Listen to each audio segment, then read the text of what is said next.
మాలాంటి ఒక వ్యక్తులు లబ్ధి పొందిన వ్యక్తిని దుర్మార్గంగా, అన్యాయంగా, నాయకుడి కింద లెక్క చేయకుండా, అహంతో ఆయన వల్ల లబ్ధి పొందిన వ్యక్తులు విమర్శిస్తే అది ఎవరైనా సరే ఊరుకునేది లేదు. కేసినేని డెవలపర్స్గా లేదంటే రియల్ ఎస్టేట్ రంగంలో ప్రశాంతంగా ఉన్న మీరు ఒకనొక టైంలో రాజకీయం వద్దని అనుకున్నారన్నట్టుగా విన్నాం.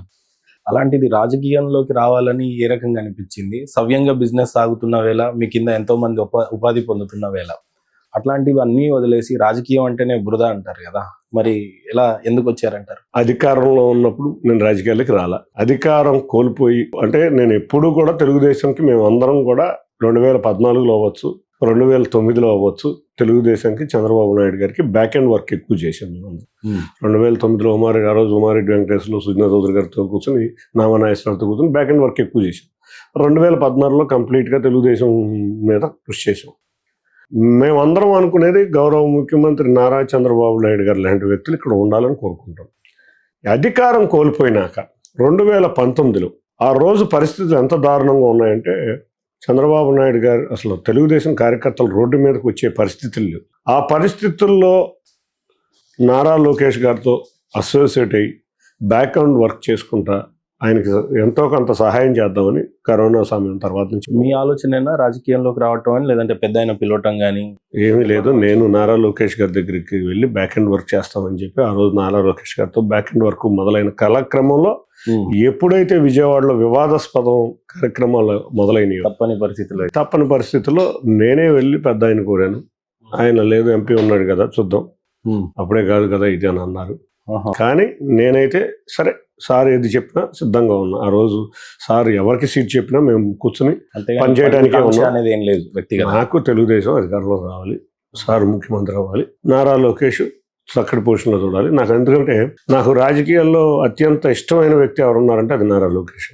కాబట్టి అంతేకాకుండా అత్యంతగా గౌరవించే వ్యక్తి నారా చంద్రబాబు నాయుడు. అటువంటి వ్యక్తులు అధికారంలో ఉండాలని కోరుకుంటా రాజకీయాల్లోకి రావడం జరిగింది. మీరు రావటము, మీ అన్నగారు రాజకీయ సన్యాసమే తీసుకుంటానని చెప్పటము, దీన్ని ఏ రకంగా స్వీకరిస్తారు?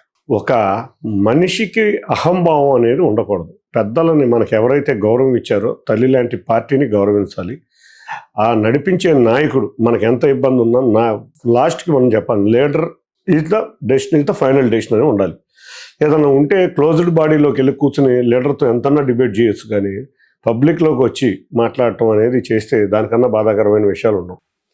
అన్నిటికన్నా ఒక అహంభావం, నేను 3 లక్షల మెజార్టీతో గెలుస్తాను, నేను ఇండిపెండెంట్గా నిల్చున్నా కూడా గెలుస్తాను, నేను 3 లక్షలతో గెలుస్తానంటే ప్రజలు కానీ దైవం కానీ నువ్వు తలచింది నీకు ఇచ్చింది, నువ్వు 3 లక్షలతో గెలుస్తాను అన్నది అత్యధికంగా చరిత్రలో చరిత్రహీనులకి రికార్డులు ఇస్తారు. 3 లక్షల మెజార్టీతో నిన్ను ఓడించడం జరిగింది. వాళ్ళ నాయకుడు కూడా వైనాట్ 175 అనటం అనేది రాజకీయ చరిత్రలో లేదు. వైనాట్ 175 కొంచెం త్రుట్లో తప్పింది ప్రమాదం. ఇంకొక 7-8 సీట్లు కనుక మేము సరిగ్గా ఇచ్చగలిగితే సింగిల్ డిజిట్లోకి, 11 కూడా కాదు, సింగిల్ డిజిట్లోకి వెళ్ళిపోయాడు. అదృష్టం కొద్దీ భారతీయ జనతా పార్టీ కొంచెం ముందుగా మేల్కొని ఉంటే 25కి 25 ఎంపీ సీట్లు మేము గెలిచేవాళ్ళం. కాబట్టి వైనాట్ 170 కాదు, వైనాట్ 25 లేచిపోయేది పార్లమెంట్లో. మనం కూడా చూసాం పులివెందులు లాంటి ప్రదేశంలో ఒక డిపాజిట్ కోల్పోవడం అంటే ప్రజలు ఎంత ఆగ్రహంగా ఉన్నారంటే, అంటే మనం చూస్తే ఎక్కడైనా పోటీ ఇవ్వచ్చు.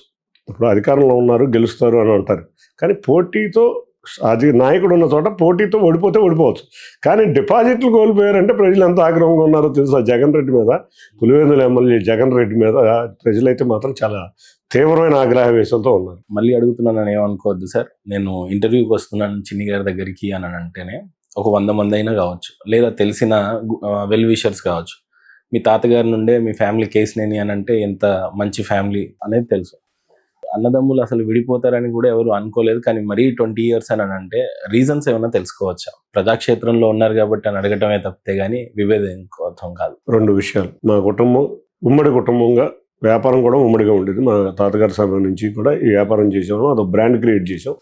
నేను అయిపోయినాక నేను కానీ ఆయన కానీ తీసుకుని వెళ్ళి ఒక బ్రాండ్ క్రియేట్ చేసాం. సరే, వ్యాపారంలో కూడా ఏ రోజు కూడా మాకు అంత విభేదాలు ఉండే కదా, కానీ సహించలేని పరిస్థితుల్లో చిన్న చిన్న మాటలు ఇవన్నీ కూడా అంటూ సరే ఎందుకు మనం ప్రశాంతంగా విడిపోదాం, ఇప్పుడు ఎందుకు ఈ ఇష్యూ అనేది వచ్చి విడిపోయాం. ఏ రోజు కూడా దాని ఇష్యూ మీద ఇది చేయలేదు. విడిపోయిన కాడి నుంచి కూడా తట్టుకోలేని మనస్తత్వం వల్ల వ్యాపారంలో కూడా నేను చాలా ఇబ్బందులు పడ్డాను. నేను బయటకు వచ్చి ఒక వ్యాపారం అంతా ఆయనకి ఇచ్చి, నేను వ్యాపారం ఉంచుకుంటే వేరు, వ్యాపారం అంతా ఆయనకి ఇచ్చి, తాతగారు ఫామ్ చేసినటువంటి కేసినేని ట్రావెల్ పరిస్థితి ఏంటి సార్?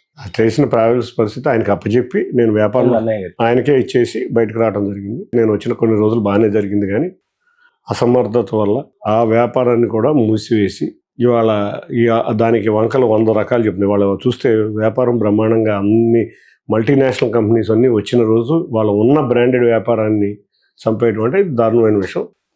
తన ఇన్ఎఫిషియన్సీ అక్కడే అర్థమవుతుంది. కుటుంబాల పరిస్థితి ఎట్లా సార్? మరి మీరిద్దరు విభేదాలున్నా పిల్లలు కలవటం కానీ మీరే చూశారు కదా ఎలక్షన్ సమయంలో నన్ను ఏ విధంగా విమర్శించారో. ఏ రోజు పిల్లలు కూడా నన్ను పిల్లలుగానే ఫీల్ అవుతాను. నేనైతే ఎవరిని విమర్శించను.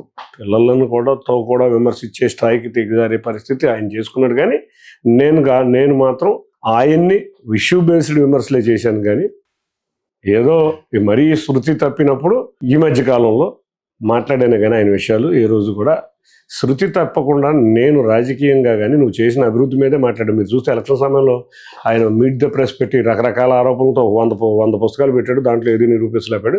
కానీ మర్నాడు 2 రోజుల తర్వాత నేను ప్రెస్ మీట్ పెట్టి అభివృద్ధి మీద హాస్పిటల్ గురించి మాట్లాడా, రోడ్స్ గురించి మాట్లాడా, రైల్వే స్టేషన్ గురించి మాట్లాడా. అదే మాట్లాడడం కానీ ఏం చేసావు 10 సంవత్సరాల్లో ఉన్నాను. కానీ ఇవాళ నేను అధికారంలోకి వచ్చినాక వాటిలన్నింటినీ పరిష్కరించే మార్గంలో చూపించాను.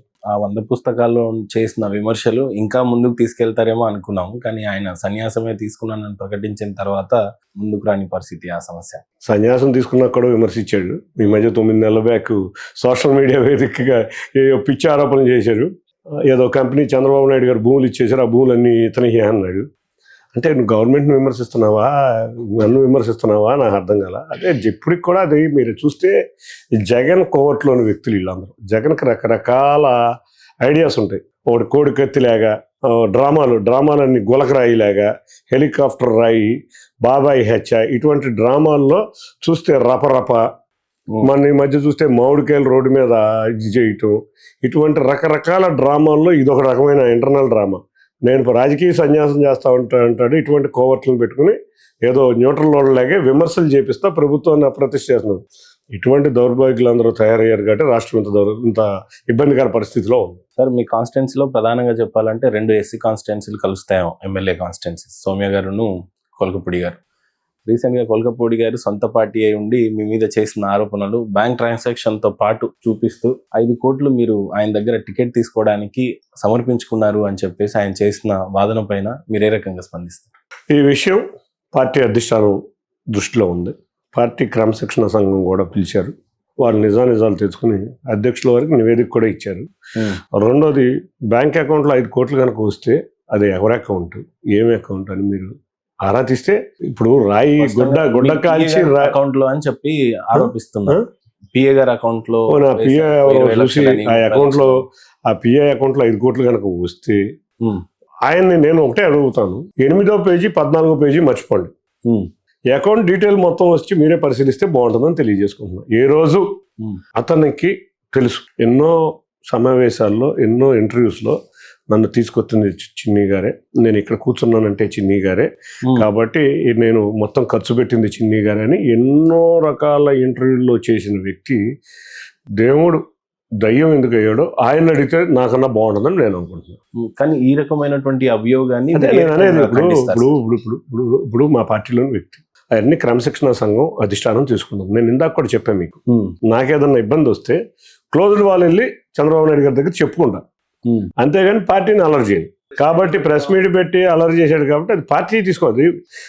అందరూ అనుకునేది ఏంటంటే ఎంపీ వర్సెస్ ఎమ్మెల్యే అనుకుంటున్నారు, నేను పార్టీ వర్సెస్ ఎమ్మెల్యే అని నేను అనుకుంటున్నాను. అది తేల్చాల్సింది అధిష్టానం, క్రమశిక్షణ సంఘం.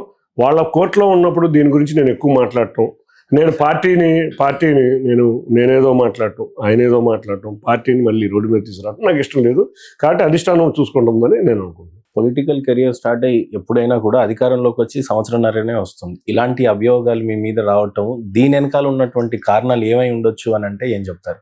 ఇవాళ ఎన్టీఆర్ జిల్లాలో నేను చేసే కార్యక్రమాలు చూస్తే అభివృద్ధి కానీ మీరు చూస్తే నేను రైల్వేస్లో విజయవాడ నగరంలో కానీ ఎన్టీఆర్ జిల్లాలో కానీ 11 ఆర్ఓబీలు ఆర్యూబీలు తీసుకొచ్చా. గత 20 సంవత్సరాల్లో ఏ ఎంపీ ఒక్క ఆర్ఓబీ ఆర్యూబీ తేని వ్యక్తులు 11 ఆర్ఓబీలు ఆర్యూబీలు నిన్నే 4 టెండర్ అయినాయి. ఒక మంత్లో ఇంకో 2 టెండర్లు అవుతున్నాయి. అంతేకాకుండా గొల్లపూడి వరకు ఉన్న నేషనల్ హైవేని ఇబ్రహీంపట్నం బైపాస్ చేసి వెస్ట్ ఇబ్రహీంపట్నం నుంచి కూడా ఫ్లైఓవర్ వేయించి మళ్ళీ గొల్లపూడి వరకు కూడా ఫ్లైఓవర్ వేయించి ఎక్కడో నందిగాంలో ఆగిపోతున్న విజయవాడ హైదరాబాద్ హైవేని కనకదుర్గ గుడి దాకా తీసుకొస్తాం. రేపు రాబోయే కాలంలో బెంచ్ సర్కిల్ నుంచి పండిట్ నెహ్రూ బస్ స్టాండ్ దగ్గర కూడా ఫ్లైఓవర్ విపరీతంగా కృషి చేస్తున్నాం. ఆల్రెడీ వాళ్ళని నేను విమర్శించినట్టు మెడికల్ కాలేజ్ నుంచి నెడమానూరు వరకు ఫ్లైఓవర్ ఎప్పుడో శాంక్షన్ చేసుకున్నాం, మెట్రో వల్ల దాగి ఉంది. అట్లాగే విజయవాడ టు గంగూరు, అది bench circle to Gangur flyover కూడా ఆగింది. అన్నిటికన్నా ముఖ్యంగా డ్రైనేజీలు కానీ స్ట్రామ్ వాటర్ మీద కానీ డిపిఆర్ రెడీ చేయించాం.